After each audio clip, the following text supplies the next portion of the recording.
Hey guys, welcome back to my channel.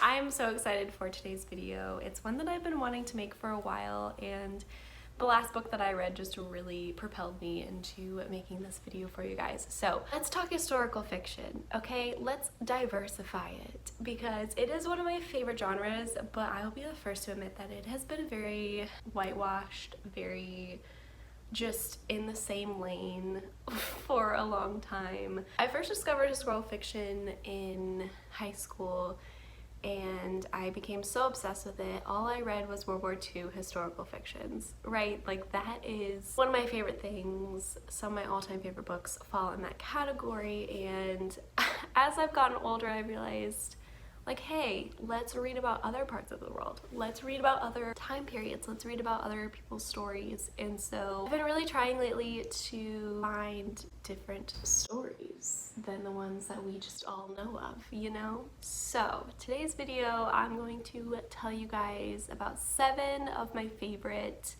kind of diverse historical fictions that take place kind of all over the world, all different kinds of people. And I love all of them. If I didn't love them, I wouldn't tell you about them. I will say I don't think I've read any historical fiction based in South America. If you guys have any good recommendations, let me know. That's something that I definitely want to start delving into. Yeah, we're gonna get started. I do have my laptop here just because I want to get some facts right, because it has been a while since I've read some of these and I just want to make sure that I'm giving the correct time period and stuff. And so let's start with The Fountains of Silence by Ruta Sepetys. This is a very popular historical fiction. You've probably heard of it. This is new for me because I think this is the only historical fiction I read based around Spain. This takes place in 1957 in Madrid. We are under fascist rule, kind of post the Spanish Civil War, and so the country is in shambles, very poor, and so they're welcoming a lot of tourists. And so that is where we follow one of our main characters, who is this 18-year-old boy from America, and he comes over with his family who's really rich, and he dreams of being a photographer, so he's really excited to come to Madrid, take a lot of photos. From the outside, Spain looks like an oasis. It's so beautiful, where they're staying at this fancy hotel, and that's where we find Anna, who works at the hotel, and she and her family give us kind of the deep dive into what Spain was actually like at the time and how horrible it was. And so we follow so many different stories in this novel, which I really like. Most of the time I get really confused when books do that, but this one, they all kind of connected. We follow a lot of Anna's family members that all show us a glimpse into a different aspect of fascist Spain at the time, and I learned so much about Spanish history and what life was like and how horrible it was. And it's kind of cool seeing it through Daniel, is that his name? Daniel. It's cool seeing it through Daniel's eyes as well, because like him, you know, I feel kind of ignorant to it all, and so I really liked it. I liked how photographs play into this novel a lot, and Ruta Sepetys is obviously like a queen of her trade and did so much research into this book, and I think it is so well done, and just, I really like it. If you haven't read this book, highly recommend. Get your feet wet in historical fiction with this one. It's really amazing. Next, we're gonna talk about The Library of Legends by Janie Chang. Not enough people talk about this book. When I saw this as like one of the book of the month picks, I was so excited just because the cover is so pretty. But anyways, this takes place during World War II, I will say. I didn't realize that some of them take place during that time, but it's okay. This takes place in 1937 in China, and we follow our main character, Hulian. I hope I'm saying that correct. And she's currently going to university in Nanking, which is kind of on the coast, the east coast of China. And then, you know, Japanese bombers start bombing the city. And so her and her classmates have to flee the city, and she kind of has to leave her mother behind, and they start this 1,000-mile trek across China to find freedom and safety where the Japanese bombers can't reach them. And so we follow that whole journey. That's one of my favorite things to read about, is like an epic journey, and that is definitely this.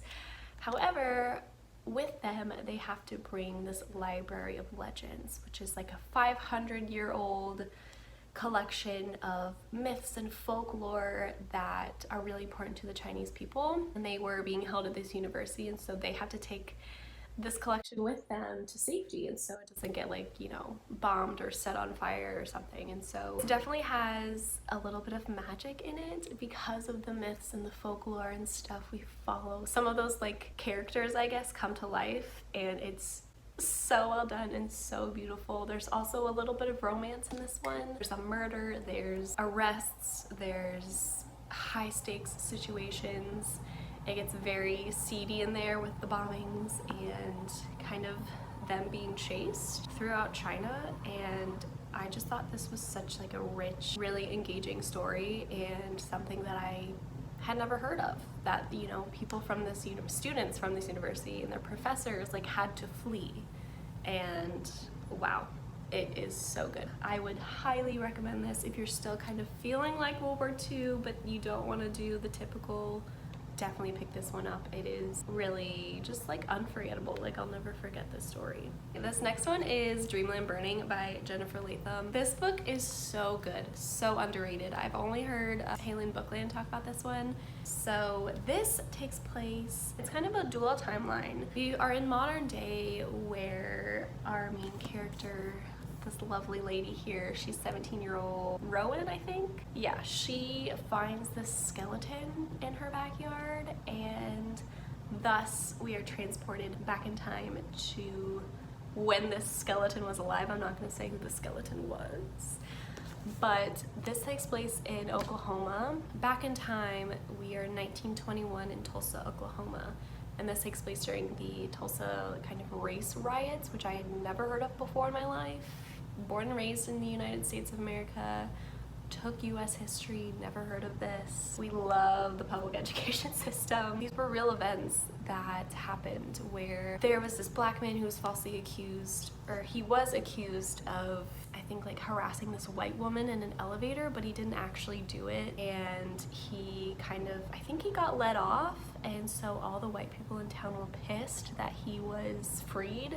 And so they decided to go around town and kill all of the black people in Tulsa and destroy their neighborhoods and their houses and their buildings and their stores and create so much damage and kill a lot of lives. And wow, was it hard to read about. It hurt to read this book. It hurts to know that like stuff like that is currently happening and nothing's changed. I mean, we've made progress, but anyways, so I loved the dual timeline. I thought it was really well done. It really was meaningful to the story, because sometimes I feel like there's dual timelines and I don't really care about one or the other, but this one I cared about both a lot. There is kind of that mystery element with like, who's the skeleton? What a great book on race and history, and a part of history that not many of us know about. I think it's so valuable. What a good book. What a crazy story. It's really, really, it's so well done. There's so much history, but it also so fast paced. And yeah, I really love this book. I am gonna talk about Homegoing shortly or quickly. Because I did talk about this book in a recent video for a while, because it just means so much to me, and I'll keep talking about it as well as as time goes on, because it is one of my favorite books of all time. So I will keep talking about it, so I'm not going to talk about it that much here, but I did want to mention it because this is historical fiction in its prime. Like, this is one of the most well done historical fictions I've ever read, and it's so short and tiny. I don't know if this is a debut novel. Holy cow. So this historical fiction takes place over centuries. We literally start in the 1700s in Ghana. We follow these two half-sisters. That's kind of where our story starts, where this family tree begins. It's these two half-sisters that don't know each other. They're both born in Ghana, and one is born of fire and one is born of water, which just makes the cover so much cooler. One is beautiful, and she ends up marrying the white kind of ruler in her town. Her side of the family stays in Ghana and is kind of struggles with, you know, part of them is white, part of them is black, and we follow them basically until modern day. We follow 8 generations, so we go through that whole side of the family, every single person, and they're just kind of short snippets. Like, each person kind of gets their own little short story, and then we move on, and we move on to their offspring, and don't really offspring, that was a weird way to put it. We follow one of their children, and don't really talk about them anymore. I loved how this was done, and it's really hard to explain, but we keep to the same kind of timeline and we go back and forth between each half-sister. So then the other half-sister her village was raided in Ghana, and she becomes captive and goes on over to the United States and is a slave in the Deep South, and we follow her future generations in the United States, starting out in the South and then making their way up to Harlem, and obviously all the racism there and the Jim Crow laws and race riots and stuff. And we see them kind of come together at the end, these two families with such different paths. We see them come together, and it is breathtaking. I will recommend this book until the day I die. It like touched me in a way that I can't describe. There's one family member, her name is Ness, and she is a slave and describes slavery in the Deep South at its height, and it is the most heartbreaking. That is the one that I sobbed for. I was very sad reading all of them, but that one just hurts to read about, but such important stories. I learned so much about Ghana and the Gold Coast, I think. The Cape Coast Castle, which is like a real thing. I googled it and like got lost, got down some rabbit holes on that front. Incredible. I can't believe I'm talking so long about each one of these. I knew this was gonna be a long video, but here we are. Oh my god, read this. If you have not read drop of historical fiction, read this. You will fall in love with the genre. If you don't, you're wrong. I don't have a physical copy because I let my sister borrow it, but I did want to also briefly mention Memoirs of a Geisha by, I don't know who wrote it. Anyways, I'm sure you've heard of that story. Again, that is a really beautiful telling of a Japanese woman who is born in the early 1900s in Japan and is beautiful, and so she becomes a geisha and moves to the big city. Or she doesn't become, she's forced to be a geisha, and we follow her whole life through World War II.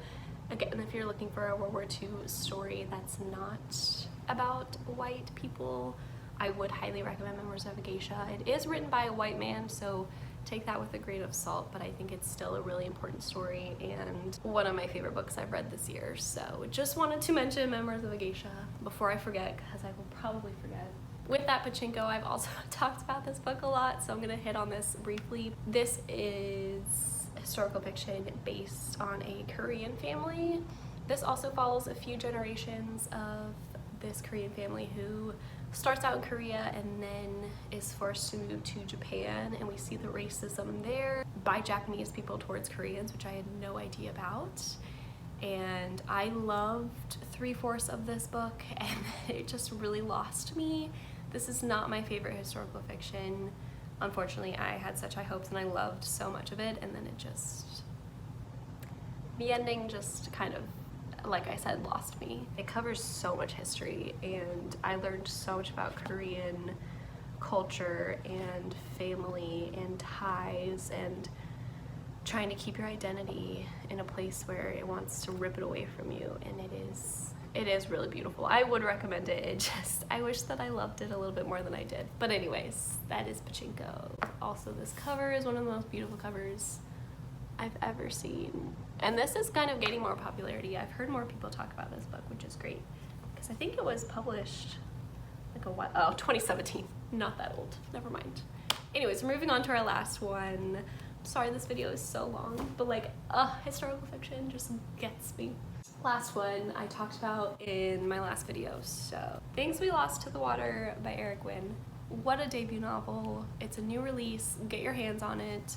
You will not be disappointed. This takes place in the 1970s, so one of our newer historical fictions, not too long ago. I guess it was like 50 years ago, but this follows a few decades of a family, so it goes up kind of till modern day, like 2005-ish.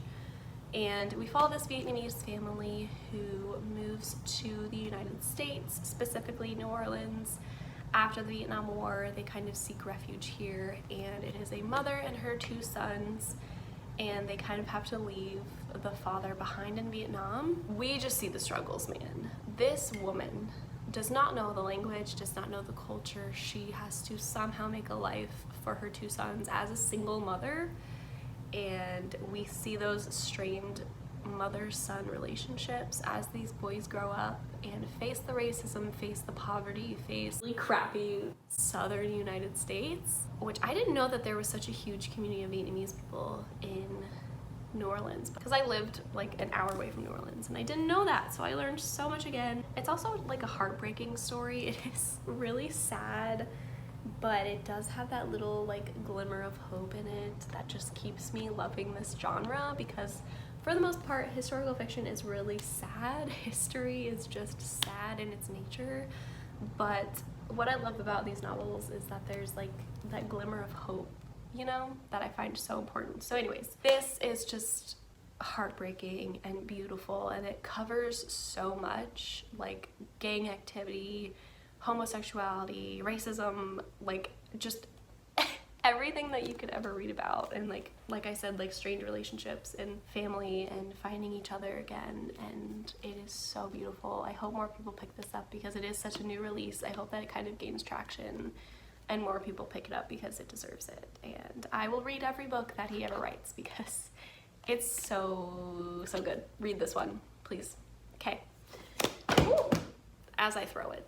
Anyways, those are my more diverse historical fiction picks for you guys. I had a longer list, but I had to cut some out because I could just keep going. So if you want like a part 2 to this, I definitely have some more that I could talk about.